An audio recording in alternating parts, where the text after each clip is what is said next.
Prezados súditos do reino, preparem seus corações e mentes para uma jornada através dos anais do tempo, uma saga de promessas divinas e expectativas milenares. Antes que a estrela brilhasse sobre Belém, antes que os anjos cantassem nos campos, um plano régio já estava em movimento, traçado pelas mãos do soberano de todo o universo. Você sabia que a história de Natal, a vinda do nosso rei, não começa na manjedoura, mas sim, milhares de anos antes, em pactos selados e profecias sussurradas através das eras? Descubra a linhagem real, a promessa inabalável, que preparou o caminho para a chegada do Rei dos Reis. Vamos juntos desvendar as páginas antigas das Escrituras, começando pelo livro de Gênesis. Aqui, em meio às consequências da queda, Deus faz uma promessa surpreendente a Abraão. Ele promete que através de sua descendência, todas as nações da terra seriam abençoadas. Essa não era uma bênção qualquer. Era a promessa de um libertador, um rei que restauraria todas as coisas. Imagine a fé de Abraão,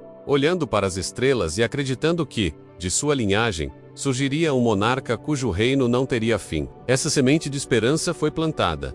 Uma promessa real que ecoaria por séculos. A linhagem continua, e a promessa se afunila. Judá, um dos 12 filhos de Jacó, em seu leito de morte. Jacó profetiza algo extraordinário sobre Judá. O cetro não se afastará de Judá, nem o bastão de comando de entre seus pés, até que venha aquele a quem pertence. E a ele, as nações obedecerão. O cetro, símbolo máximo da realeza. O bastão de comando, a autoridade para governar. Estava salado, o rei prometido viria da tribo de Judá.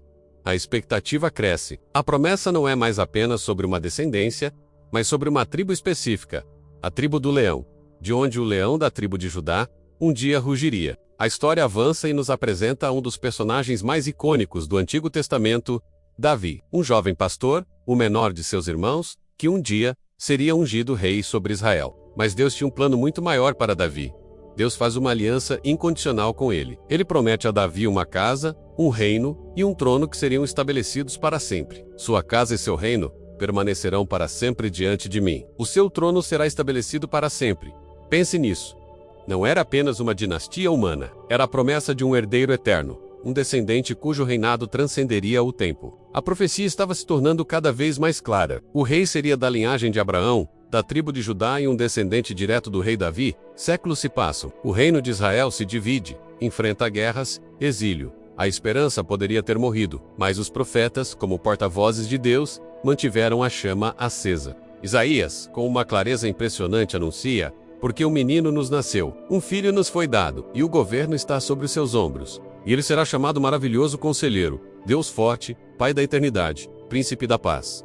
Isaías não descreve apenas um rei, ele descreve um rei divino, um governante cujo nome revela sua natureza. Deus conosco. A majestade do rei prometido começa a ser revelada em toda a sua glória. Miqueias, outro profeta, adiciona um detalhe geográfico crucial a essa tapeçaria profética. Ele diz: mas tu, Belém Efrata, embora pequena entre os clãs de Judá, de ti virá para mim aquele que será o governante sobre Israel, cujas origens são desde os tempos antigos, desde os dias da eternidade. A cidade do pão, Belém, a mesma cidade natal de Davi, seria o berço do rei eterno. O palco estava sendo montado. A linhagem, a tribo, a casa real, e agora, até mesmo a cidade do nascimento. Tudo apontava para um evento singular na história. A expectativa em Israel atingia um ponto de ebulição. O povo ansiava por esse Messias, esse rei que os libertaria e restauraria a glória de Israel. Então, após séculos de silêncio profético, o céu se abre novamente. Anjos aparecem, primeiro a Zacarias, prometendo o nascimento de João Batista, o precursor, aquele que prepararia o caminho do Senhor. Depois, o anjo Gabriel visita uma jovem em Nazaré, chamada Maria. Ela, uma descendente da casa de Davi. O anjo diz: você ficará grávida e dará à luz um filho, e lhe porá o nome de Jesus, Yeshua em hebraico. Ele será grande e será chamado Filho do Altíssimo. O Senhor Deus lhe dará o trono de seu pai Davi, e ele reinará para sempre sobre o povo de Jacó. Seu reino não terá fim. Todas as profecias, desde Gênesis até Malaquias, convergem para este momento. O rei estava chegando. A promessa estava se cumprindo. Preparem o caminho para o Senhor. Façam veredas retas para ele. É um chamado ao arrependimento, uma mudança de mente e de direção, para alinhar nossas vidas com a vontade do rei. É esvaziar nosso coração de tudo o que não é dele, para que ele possa encontrar um lugar para nascer em nós. Neste advento, somos convidados a participar dessa preparação, não como meros espectadores da história, mas como súditos ativos do reino. Isso envolve oração, a leitura de sua palavra e atos de amor e serviço. É reconhecer nossa necessidade dele e abrir as portas do nosso coração com humildade e expectativa, que possamos dizer, como o salmista: sonda-me, ó Deus, e conhece o meu coração. Prova-me e conhece as minhas inquietações. Vê se em minha conduta algo te ofende, e dirige-me pelo caminho eterno. Essa é a verdadeira preparação. Quando o rei finalmente chega, ele não vem em uma carruagem de ouro, mas em uma manjedoura humilde. Ele não nasce em um palácio, mas em um estábulo. Sua majestade se revela na humildade, sua glória no serviço, seu poder no amor sacrificial. A chegada do rei subverte todas as expectativas humanas de poder e grandeza. Ele nos ensina que seu reino não é deste mundo, e que para entrar nele, devemos nos tornar como crianças, humildes e dependentes. A manjedoura não é um acidente, mas uma declaração profunda sobre a natureza do nosso rei e de seu reino. E assim, a saga da promessa real encontra seu cumprimento em Jesus. Ele é o descendente de Abraão, que abençoa todas as nações. Ele é o leão da tribo de Judá, o governante a quem pertence o cetro. Ele é o filho de Davi, cujo trono é eterno. Ele é o maravilhoso conselheiro, o Deus forte nascido em Belém. Toda a linhagem da profecia se encontra nele. Ele é a resposta para a mais profunda expectativa do coração humano. A chegada dele não é apenas um evento histórico. É o ponto central da história. O momento em que Deus entra em nosso mundo para nos resgatar e nos fazer cidadãos de seu reino eterno. Nossa jornada nos mostrou que o Advento é muito mais do que uma contagem regressiva para o Natal. É um tempo para lembrar e celebrar a fidelidade de Deus em cumprir suas promessas. É um tempo para preparar nossos corações, não para um bebê em uma manjedoura, mas para o Rei que reina hoje e que voltará em glória. A história do Advento é a nossa história. A história de um Rei que nos amou tanto, que veio nos buscar. Que possamos viver como súditos leais, espalhando as boas novas de seu reino e aguardando com esperança sua volta gloriosa. Que a majestade e a humildade do nosso Rei encham seu coração de paz e alegria nesta temporada. Para compreender a magnitude da chegada de nosso Rei, devemos primeiro voltar nossos olhos para as páginas sagradas, para a genealogia que não é meramente uma lista de nomes, mas um testamento vivo da fidelidade divina. Em Mateus, capítulo 1, somos apresentados a uma linhagem que se estende através dos séculos, uma tapeçaria tecida com os fios da história humana e da promessa divina. E no cerne desta tapeçaria brilha um nome: Davi, não um nome qualquer, mas o nome de um pastor de ovelhas que se tornou rei, um guerreiro que venceu gigantes, um poeta que compôs salmos que ecoam através das eras, um homem segundo o coração de Deus. Por volta de 1000 anos antes de Cristo, em Jerusalém, a cidade que Davi conquistou e estabeleceu como capital de Israel, Deus fez uma aliança que mudaria o curso da história humana para sempre. Davi, em sua humildade, desejava construir uma casa para Deus, um templo magnífico. Mas Deus, em sua sabedoria infinita, reverteu a proposta. Não seria Davi quem construiria uma casa para Deus, mas Deus quem construiria uma casa, uma dinastia, para Davi. O próprio Deus declara com autoridade régia: quando os seus dias se completarem, e você descansar com os seus antepassados, levantarei depois de você o seu descendente, um dos seus próprios filhos, e estabelecerei o reino dele. Será ele quem construirá um templo para o meu nome, e eu firmarei para sempre o trono do reino dele. Para sempre. Não por uma geração, não por um século, mas para sempre. Uma promessa de um trono eterno, de um reino sem fim, que seria estabelecido através de sua própria descendência, através dos reinados de Salomão, através da divisão do reino, através das conquistas assírias e babilônicas, através do exílio e do retorno. Através de 400 anos de silêncio profético, essa promessa permaneceu viva. Israel aguardava um rei, um Messias, um ungido, que não seria apenas um líder terreno, mas o cumprimento desta aliança divina. E os profetas, porta-vozes de Deus através das gerações, mantiveram essa chama de esperança acesa. Isaías, aproximadamente 700 anos antes de Cristo, proclama com uma visão profética de tirar o fôlego, no capítulo 9, versículos 6 e 7. Porque um menino nos nasceu, um filho se nos deu, e o principado está sobre os seus ombros, e o seu nome será Maravilhoso Conselheiro, Deus Forte, Pai da Eternidade, Príncipe da Paz. Aquele que traz shalom, completude e restauração. Do aumento deste principado e da paz não haverá fim, sobre o trono de Davi e sobre o seu reino. Cada nome na genealogia de Mateus, cada geração que se seguiu a Davi: Salomão, Roboão, Ábias, Asa, Josafá, Até José, o carpinteiro, era um passo deliberado, orquestrado pela mão divina, na concretização desta promessa régia.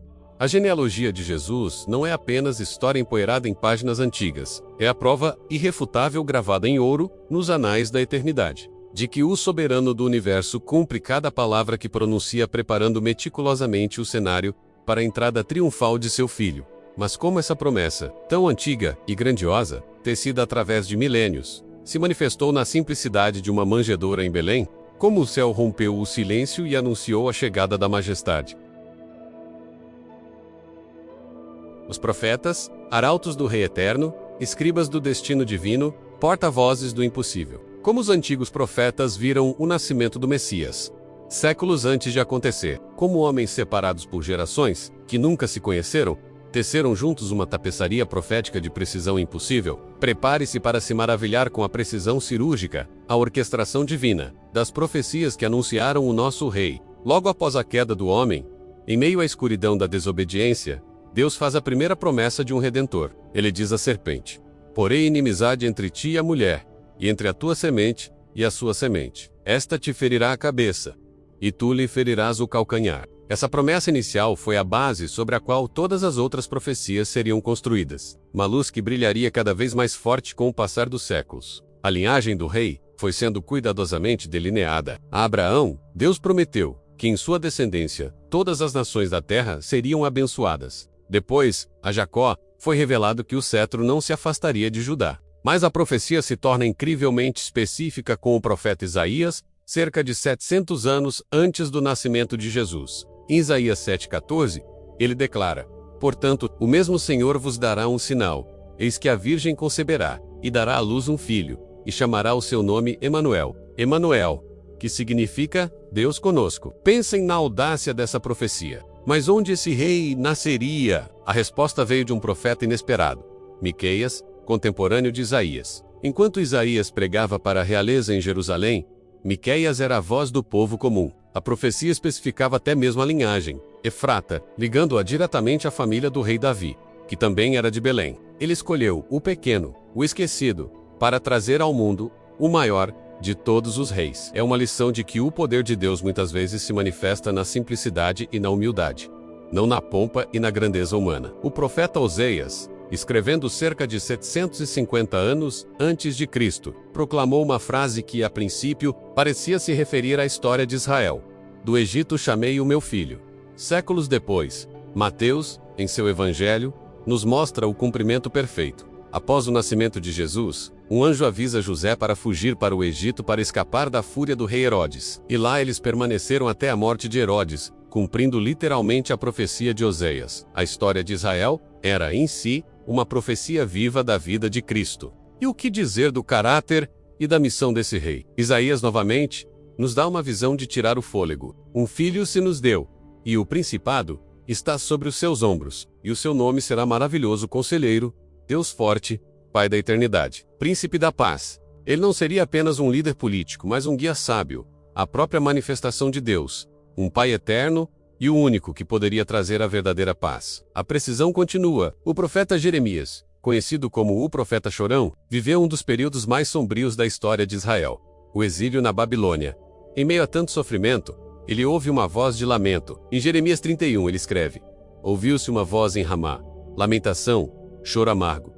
Raquel chora seus filhos, não quer ser consolada quanto a seus filhos, porque já não existem. Quando o rei Herodes, em sua fúria paranoica, ordena a matança de todos os meninos em Belém e arredores, o choro das mães ecoa as palavras de Jeremias. A vinda do rei, embora motivo de grande alegria, também traria confronto com o mal e sofrimento. A profecia não escondeu a dura realidade da batalha espiritual que seria travada. Isaías pintou a concepção da divindade. Miqueias pintou o local de nascimento humilde. Oseias pintou a fuga para o Egito. Jeremias pintou a tragédia que acompanharia sua chegada. Juntos, sem se conhecerem, separados por séculos e por contextos sociais diferentes, eles teceram uma tapeçaria de uma precisão impressionante. A probabilidade de um único homem cumprir todas essas profecias por acaso é astronomicamente impossível. É um testemunho poderoso da veracidade das Escrituras e do plano soberano de Deus.